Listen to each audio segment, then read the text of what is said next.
Hi, it's Claire Saunders from What's New in Electronics. I'm here at Productronica and I've been joined by Z from ViTrox. How are you? Thank you. Thank you very much, Claire. I'm good. How about you? I'm good, thank you. I'm good. It's a little cold here, but it's okay. Well, it is nice weather compared to where we are from Malaysia. Okay, is it very warm, I guess, It's warm, humid. I like this weather. there? Yeah. I think I'd probably like some of your weather, to be fair. Thank you. Like you say, you're from Malaysia, so tell me a little bit more about the company. So we are from ViTrox Technologies.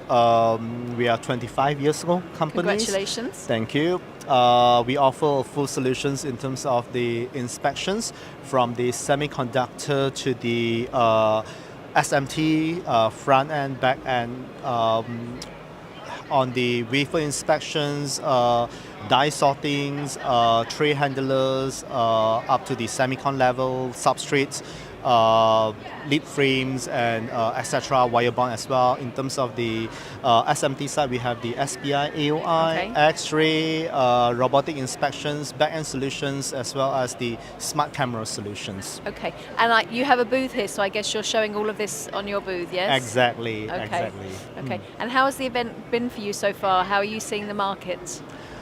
It's quite a positive market right now. We see a strong momentum in the second half of the years, mainly driven by the AI. And then the automotive electronics sector still continues the momentum it has. So we are seeing a strong momentum from AI, plus the existing momentum is a fantastic year for us this year. That's great. That's fantastic. And you sell to the tier one companies. Is that correct? Correct, Yeah. correct. Okay. So the market, like you say, is strong, and you're seeing improvements again for 26. Yes, we are at least seeing that the momentums will continue until first half of the year next year, and we never know because there are too much uncertainties in the markets right now. Yeah. There's lots going on. There's lots of global challenges for sure. Correct, and challenges always come with opportunities. For sure, 100%. Yeah, that's very important. Yeah. Well, thank you very much for joining us. I hope that the event goes well for you. Congratulations on 25 years. You're looking forward to another 25. Thank you very much, Claire. Thank you. Pleasure. Okay. Thank you. Thank you.